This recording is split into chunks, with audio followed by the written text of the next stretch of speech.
যখন তিনার আম্মার পেটে 8 মাস 17 দিন, এই 8 মাস 17 দিনের সময় আমার নবী যখন তিনির ঘরে লালন পালন হচ্ছেন, খাজা আবি তালিব ডাক দিয়ে বলে, বিবি রে,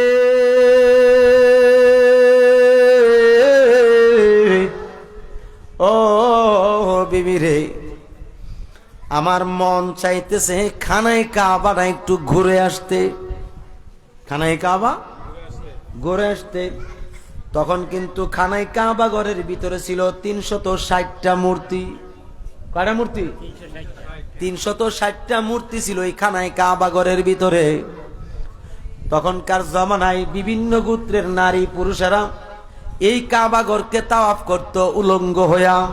কিন্তু কুরাইশ বংশের মধ্যে যারা হাশিমি গোত্রের আমার নবীর বংশের মানুষ যারা, তারা কোনদিন মূর্তিকে সাপোর্ট করত না, মূর্তিকে তারা বিশ্বাস করত না। ইব্রাহিম আলাইহিস সালামের ধর্মটাকে তারা মানত, ওই তৌহিদি ধর্ম তারা মানত। মানার কারণে শুধু খানায় কাবা যে আল্লাহর ঘর, এই আল্লাহর ঘরটাকে তারা কাপড় পরিধান করে তাওয়াফ করত। কি পরিধান করে? তখন সকলে কাপড় পরতো মাত্র একটা। কয়টা? একটা কাপড় পরতো। মহিলারাও পরতো একটা কাপড়, পুরুষও পরতো একটা কাপড়। এই একটা কাপড় পরা তারা খানায় কাবা তাওয়াফ করত। কিন্তু আবু জাহেল শক্তি খাটাইয়া, ক্ষমতা খাটাইয়া এই খানায় কাবা ঘরের ভিতরে মূর্তি স্থাপন করে দিছে 360টা। তা মনে করছে যদি হাশিমি গোত্রের মানুষ যদি খানায় কাবাকে তাওয়াফ করে ইব্রাহিম নবীর উম্মত হিসাবে, তাইলে তারা এই কাবা ঘর তাওয়াফ করতে গেলে মূর্তিরেও তাওয়াফ করন লাগবো। আসলে এই আবু জাহিল জানে না এই মূর্তি তো কাবা ঘরের দেওয়াল দ্বারা ঢাকনা পড়ে আছে, ঠিক কিনা কন? কারণ তারা মূর্তিকে দেখা দেখা তাওয়াফ করতে পারে না, মূর্তিকে দেখা দেখা তাওয়াফ করে না। তারা ইব্রাহিম আলাইহিস সালামের ধর্ম অনুসরণ করিয়া ওই খানায় কাবা যে তিনি নির্মাণ করেছেন, আল্লাহর ঘর খানায় কাবা তাওয়াফ করতে। হিকমত আসেনি?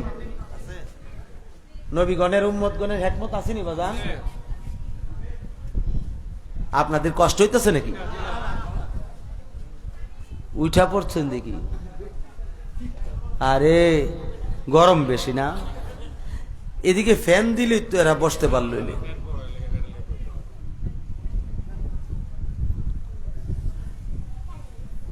ফাতেমা বিনতে আসাদ বলতেছে, স্বামী গো, আপনি যাবেন ঘুরতেন, একটু এই কাবাঘরটা দেখতে যাবেন, আমাকে একটু সঙ্গে নিয়ে যান না? আমাকেও মনটা চাইতেছে আমি আপনার সাথে একটু ঘুরে আসি। না না না, তুমি অসুস্থ, তুমি যেতে পারবা না, তুমি ঘুরতে পারবা না, উত্তপ্ত রৌদ্র, এখন না বিভিন্ন কিছু আছে। এই সময় কিচ্ছু ছিল না, শুধু বালু আছেন চতুর্দিকে, বালু বালু। এই যে বালু আছে না আপনারা, যে বিটি বালু আছে, পাথরের বালু আছে না, পাথরের বালু ছিল চতুর্দিকে। খুব মনোযোগ বলতেছে, না স্বামী গো, আমি তো জানি না আমি কতদিন বাঁচবো, শেষ বেলায় আসছি, দেখি একটু ঘুরে যাই, আমাকে বাধা দিয়েন না। নবীজি দাঁড়ায় দাঁড়ায় সব দেখতেছে, নবীজি দাঁড়ায় দাঁড়ায় সব অবলোকন করতেছে। নবীজি এদের অন্তরের কথা জানেনি? জোরে বলেন না জানেনি? কেননা তিনি তো নবী রসুল, সমস্ত নবীগণের নবী, তিনি জানবে না তো কোন নবী জানবে? ঠিক কিনা? আমার বাবার আমার নবী মুচকে হাসি মোবারক দিয়ে বলে, চাচা গো, ও চাচা গো, আপনি আমার চাচি আম্মারে নিয়ে যান, কিছুই হবে না, চিন্তা করার কোনো কারণ নাই, আপনি নিয়ে যান। বলতেছে, আমার বাবা, আমার বাতিজা মোহাম্মদ যখন বলছে কোনো সমস্যা হবে না, কারণ আমি আমার বাতিজা মোহাম্মদ রে নিয়ে যত জায়গায় ব্যবসার জন্য গিয়েছি, শুধু লাভ আর লাভ হয়েছে, লসের গন্ধ পাইছি না। আমার বাবা মোহাম্মদ যখন বলছে কোনো সমস্যা হবে না, তুমি চলো। এবার খানায় কাবার দিকে যখন স্বামী স্ত্রী রওনা দিল, নবীজিও অনেক দূর থেকে থেকে পিছনে পিছনে হাঁটতেছেন। অনেক দূরে নবীজি দাঁড়াইয়া রয়েছেন, দাঁড়াইয়া একটা গাছের নিচে দাঁড়াইয়া আমার নবীজি তাদের তাওয়াফ গুলো অবলোকন করতেছেন, দেখতেছেন। যখন ফাতেমা বিনতে আসাদ এবং এমনকি আবি তালিব দুইজন যখন খানাই কাবাটা তাওয়াফ করতেছে, অর্থাৎ ওই সময় যখন 2 ফাঁক দিছে, কয় ফাঁক? 2 ফাঁক দিল। 3 ফাঁক যখন তিনি আরম্ভ করছেন, এমনি সময় এই ফাতেমা বিনতে আসাদ, যার পেটের ভিতরে সন্তান রয়েছে হযরতে মাওলা আলী, এই পেটের ভিতরে থাকা অবস্থায় এই ফাতেমা বিনতে আসাদের পেটের ব্যথা আরম্ভ হয়ে যায়। এখন আপনাদেরকে আমি জিজ্ঞাসা করি, এই মা জননীরা যদি প্রসব ব্যথায় কাতর হয়ে যায়, তখন কিন্তু তাদের জীবন নিয়ে টানাটানি হয়, ঠিক কিনা? এবার তিনি কি করলেন? দাঁড়ানো থেকে বসে পড়লেন। খাজা আবি তালিব ডাক দিয়ে বলল, বিবি গো, কি ব্যাপার, বাকি তাওয়াফ গুলো কি করবা না? বলতেছে, স্বামী গো আমার, তাওয়াফ করব কেমন করে? আমার তো এমন হওয়ার কথা ছিল না, আমার তো পেটে ব্যথা করতেছে, মনে হয় প্রসব বেদনা। এই প্রসব বেদনা আরম্ভ হয়ে গেছে, এখন আমি কি করতে পারি? আমি তো আর ঘুরতে পারবো না, উঠতেও পারি না, হাঁটা চলা তাক দূরের কথা, কোনো কিছুই তো সম্ভবপর না। ডাক দিয়ে বলে, বিবি রে, আমি তো না করেছিলাম, নিষেধ করেছিলাম তুমি আসতে, কেন তুমি নিষেধটা শুনলা না? বলতেছে, স্বামী গো, আমি তো মনে করেছি 9 মাস, 9.5 মাস, 10 মাস হইলে সন্তান প্রসব করে, তাইলে 8.5 মাস হইলেও তো আরো তো প্রায় 1.5 মাসের উপরে সময় আছে, এখন এই অবস্থা যে হবে আমি তো জানতাম না। বলতেছে, এখন কি করা যায়? স্বামী গো, এই অবস্থায় যদি আমার সন্তানটা প্রসব করে, আমি যে একজন সম্ভ্রান্ত পরিবারের নারী, আমার তো কলঙ্ক হয়ে যাবে। আমাদের তো জীবনে কোনোদিন বেপরদা হয় নাই, এখন আপনি আমাকে একটা কাজ করেন, আমাকে পর্দার ব্যবস্থা করে দেন, আমার ইজ্জতের জন্য সম্মান হয়। বলতেছে, বিবি তোমারও একটি কাপড়, আমারও একটি কাপড়, আমার কাপড় খুইলা যদি তোমাকে পর্দা করি তাইলে আমি বেপরদা হয়ে যাব, তোমার কাপড় খুইলা যদি পর্দা করি তুমি বেপরদা হয়ে যাবে, এই যে মানুষগুলো আসছে তারা দেখে ফেলবে। এখন কি করা যায়? বিপদের মধ্যে যখন পড়ছে, এবার আমার নবী ওইখান থেকে বিপদ দেখতেছে কিনা? জোরে বলেন না, দেখতেছে কিনা? আমার আপনার দয়াল নবী আকাশের দিকে তাকাইল, ও আমার বাবারা, যেই মাত্র আকাশের দিকে তাকাইল, আমার আল্লাহ বলেন, দুস্থ গো, আমি জানি আপনি কোন কারণে তাকাইছেন। আপনি আপনার চাচি আম্মারে অনেক মহব্বত করেন, অনেক ভালোবাসেন, আপনার চাচি আম্মা আপনাকে অনেক আদর করে, অনেক মায়া মহব্বত করে, চিন্তার কোনো কারণ নাই, আমি ব্যবস্থা করতেছি, আপনি লক্ষ্য করে দেখেন। আমার আল্লাহ ডাক দিয়ে বলে, এই জিবরাইল, আর দেরি করিস না, যা যা তাড়াতাড়ি করে যা, আমার নবীর চাচি আম্মা ফাতেমা বিনতে আসাদকে তুমি তোমার নূরের পাখা দিয়া, ডাকনা দিয়া খানায় কাবা ঘরের ভিতরে ঢুকায়া দাও। আমিও পার হয়ে বসে আছি, ওহে দয়াময়, পারে লয়ে যাও আমায়, পারে লয়ে যাও আমায়। ঠিক কিনা? বুঝেননি কথাগুলো?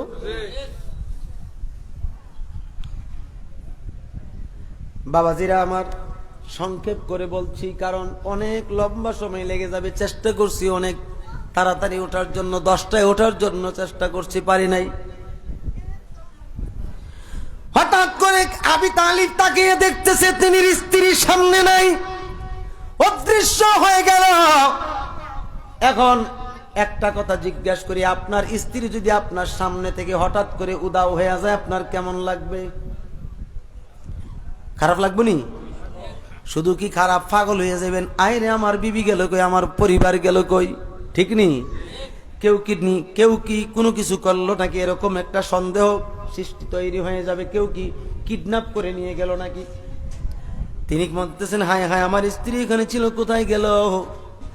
ইন্ডিমিন টাইমে দেখতেছে আমার নবী আসতেছে, উত্তপ্ত রৌদ্র, একদম গরম রৌদ্র, নবীজির খালি পা মোবারক বালু কিন্তু খুব গরম। তখন তারা এই খানায় কাবা তাওয়াফ করতো, চামড়ার জুতা পায়ে দিয়ে হাঁটতো, খালি পায়ে হাঁটতে পারতো না, কারণ গরমে পায়ের ঠসা পড়ে যেত, পা ফুলে যেত।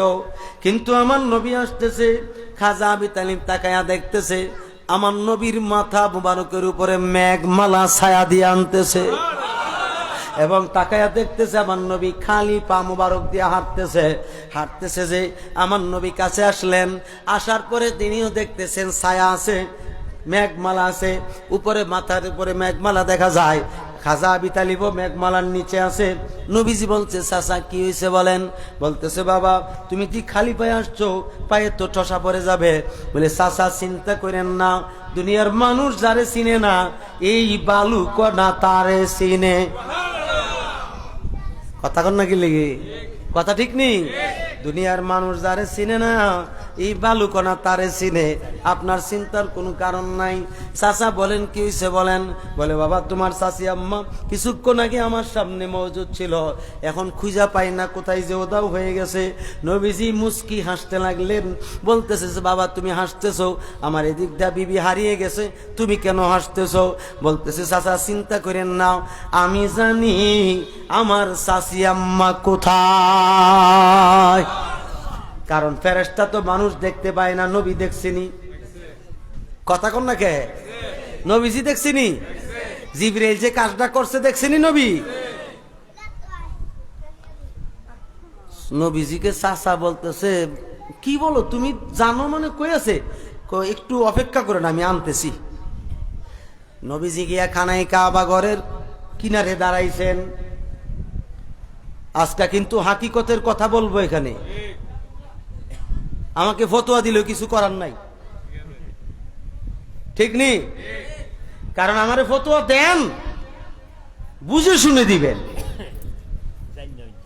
জেনে বুঝে, নতুবা এই ফতোয়া রিপিট করে নিজের উপরে পড়বে, ঠিক কিনা? ফুটবল আছে না, ফুটবল, বল বল বল যখন দেওয়ালে মারেন, দেওয়ালে আটকে থাকে না ফিরে আসে? কেন আসে? উপযুক্ত না, রাখার উপযুক্ত না, এই জন্য ফিরে আসে। ঠিক তদ্রুপ ফতোয়া এমন, আপনি যারে ফতোয়া দিছেন এই ফতোয়ার উপযুক্ত সে না, ওই ফতোয়া রিপিট করে আপনার উপরে। নবীজি খানাই কাবা ঘরের দরজার কিনারে দাঁড়াইছেন, অটোমেটিক দরজা খুলে গেছে। আমার নবী ডাক দিয়ে বলে, চাচি আম্মা গো, ও চাচি আম্মা, আমার আলী রে আমার কোলে উঠায়া দেন। আহা, ফাতেমা বিনতে আসাদ তিনি আসলেন। আয়েশা বলতেছেন, বাবা আমার ছেলে যে হইছে এটা তুমি বুঝলা কেমনে? আমার ছেলের নাম যে আলী হবে এটা তুমি জানলা কেমনে? আমি বা এটা ঘরের ভিতরে ঢুকলাম, কেমন করে ঢুকলাম আমি নিজেই জানি না, তুমি জানলা কেমনে? এ বাবা মোহাম্মদ তুমি জবাব দাও, আমি তো কাবা ঘরের ভিতর থেকে আওয়াজ শুনছি, কাবা ঘরের চতুর্দিক থেকে আসছে, আমার ছেলের নাম যেন আলী রাখি। বাবা তুমি তো কাবা ঘরের ভিতরে ছিলা না, তুমি বলো আমার ছেলের নাম আলী হবে এটা তুমি জানলা কেমনে? একটু জোরে কর না সুবহানাল্লাহ। বলতেছে, চাচি আম্মা এইসব কথা রাখেন, পরে পরে এগুলির জবাব পাবেন, আগে আমার আলীরে আমার কোলে দেন। এবার ফাতেমা বিনতে আসাদ বলছে, বাবা তুমি কেমন করে কোলে লইবা? কারণ আমার আলী তো চোখ ফুড়ে নাই, আমি যে মা, আমি মায়ের তো আলী দেখতে পাই নাই, তুমি আলীকে নিয়ে কি করবা? বলতেছে, চাচি আম্মা আপনি আলীরে আমার কোলে দেন, দেখবেন চোখ খুলে তাকাবে। এবার ফাতেমা বিনতে আসাদ বলছে, কি বলো তুমি? বলে, হ্যাঁ দেন। যখন নবীজির কুল মুবারকে লইলেন, আরে আদরের আলী, আরে বড় মায়ার আলী, যেমন ফজলুল কাজীর মায়ার মানুষ ছিল এই রসমত আলী, আব্দুল কাজীর মায়ার মানুষ ছিল রসমত আলী, ঠিক কিনা বলেন না? ওয়াজ বুঝেননি আপনারা? আমার বাবারে খুব মনোযোগ। নবীজির কুল মুবারকে লওয়ার পরে ফাতেমা বিনতে আসাদ তাকিয়ে দেখতেছে হযরতে মাওলা আলী চোখ খুলে নবীর দিকে তাকায়া মুস্কি হাসে। ও মদিনা তোমায় ভুলতে পারি না, বলেন ও মদিনা তোমায় ভুলতে পারি না, কি করে ভুলবো তোমায় বলো না, বলো না, তোমার মাঝে শুয়ে আছেন যেই জনা, যাকে সৃষ্টি না করিলে আমার রব্বানা কিছুই সৃষ্টি করতো না। ও মদিনা তোমায় ভুলতে পারি না, বলেন ও মদিনা তোমায় ভুলতে পারি, তুমি আমার জানের জান, আমার প্রাণের প্রাণ, যাকে হারালে হারাবো আমি দুজাহান। ঠিক কিনা বলেন? তুমি আমার জানের জান, আমার প্রাণের প্রাণ, যাকে হারালে হারাবো আমি দুজাহান। যাহার নাম না নিলে ও মদিনা, যাহার নাম না নিলে দুয়া কবুল হয় না, হয় না, তোমার মাঝে শুয়ে আছেন যেই জনা, যাকে সৃষ্টি না করিলে আমার রব্বানা কিছুই সৃষ্টি করতো না। ও মদিনা তোমায় ভুলতে পারি না, বলেন ও মদিনা তোমায় ভুল, একটা জবান বন্ধ রাখবেন না, চিৎকার দিয়ে বলেন আল্লাহু আকবার, মুহাব্বতে বলেন ইয়া রাসূলুল্লাহ, আওয়াজ করে বলেন ইয়া ওলি আল্লাহ, আল্লাহুম্মা সাল্লি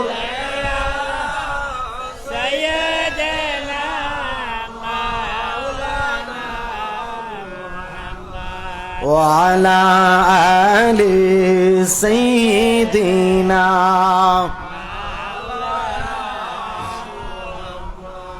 আমার ভাইরা খুব মনোযোগ গভীর মন দিয়ে শুনবেন। এবার যখন মাওলা আলী আমার নবীজির দিকে তাকায়া মুস্কি হাসছে, ফাতেমা বিনতে আসাদ মনে মনে চিন্তা করলো, না না, আমার বাবা মুহাম্মদ সাধারণ কোনো মানুষ হইতে পারে না, কেননা যদি সাধারণ মানুষ হইতো তাইলে আমার মতো চোখ বন্ধ থাকতো। ঠিক কিনা কোন? যেহেতু আলী আমার বাতিজার চেহারার দিকে তাকায়া মুস্কি হাসি দিছে, সবাই বলেন সাল্লাল্লাহু আলাইহি ওয়াসাল্লাম, বলে আলীকে আমার কুলে দাও, আমি তাকে দুধ পান করাবো। বলতেছে ঠিক আছে চাচি আম্মা নেন, আপনার কুলে নেন। নবীজি কুলে দিয়া সুন্দর করে নবীজি চলে যাইতেছে।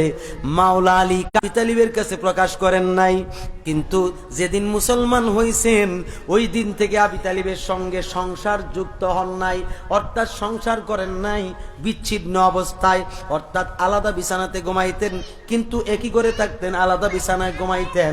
মাওলা আলীর আম্মাজানের কাছে আবু তালিব গেলে কোনো কিছুই করতে পারতেন না, সংসার জীবন করতে পারতেন না, কারণ তিনি দুর্বল হয়ে যেতেন, অকেজো হয়ে যেতেন, তিনি কর্ম সঞ্চারিত হতো না। এমন একটা কুদরতে এলাহি জারি করে হয়েছিল, জারি করে দিয়েছিল আবু তালিবের প্রতি, কারণ আবু তালিব দাওয়াত কবুল করে না। কিন্তু ফাতেমা বিনতে আসাদ রাদিয়াল্লাহু তাআলা আনহা আমার নবীর দাওয়াতটা কবুল করছিলেন, এই জন্য আল্লাহর বান্দি, আল্লাহর ওলি হিসাবে তিনারে সাব্যস্ত রেখেছেন, আল্লাহর নবীর একজন খাস সাহাবী হিসাবে সাব্যস্ত রেখেছেন।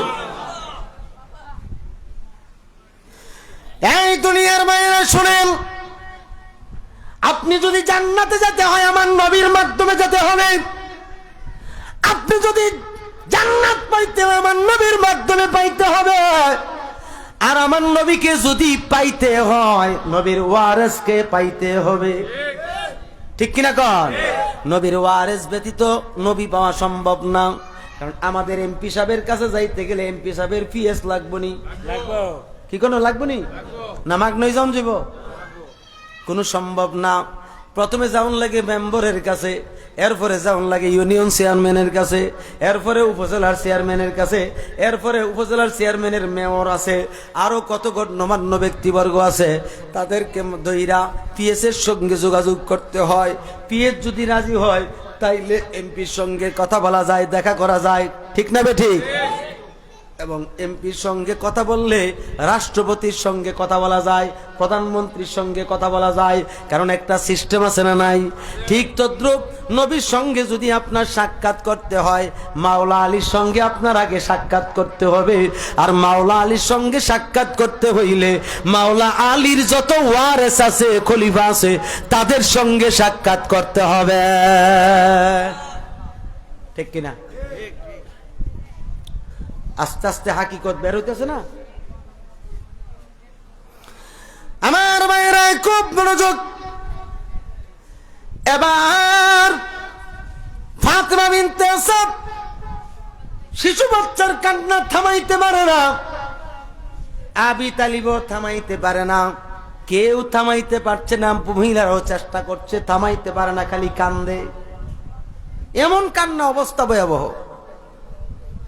এবার আবি তালিব খবর দিছে, একটা কাজ করো, আমি লক্ষ্য করে দেখছি আমার বাবা মুহাম্মদের কুলে যতক্ষণ ছিল একদম শান্ত, আমার বাবা মুহাম্মদ রে নিয়ে আসো, দেখবা আগুন নিভে যাবে।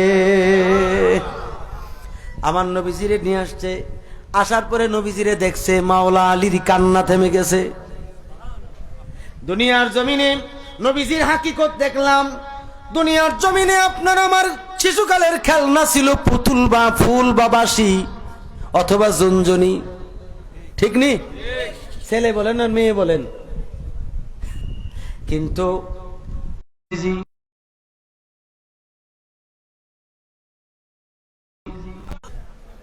সমান লেগে আসতে বলবে, আটো জোরে বলেন না। আপনার আমার জন্য শরীয়ত বাধা আছে, আসেনি? শরীয়তে বাধা আছে না আপনি আমার জন্য? কিন্তু নবীজি নিজেই শরীয়ত, নবীজি নিজেই তরিকত, নবীজি নিজেই মারফত, নবীজি নিজেই হাকিকত। তিনি কাছে কোনো গোপন আছে? সব প্রকাশ। এই জন্য নবীজি সামনে মওজুদ, বলেন না সুবহানাল্লাহ। মাসলা ফায়সালা পাইছেন নি? আপনি আমার জন্য বাধা আছে শরীয়তে, কিন্তু নবীর জন্য বাধা নাই।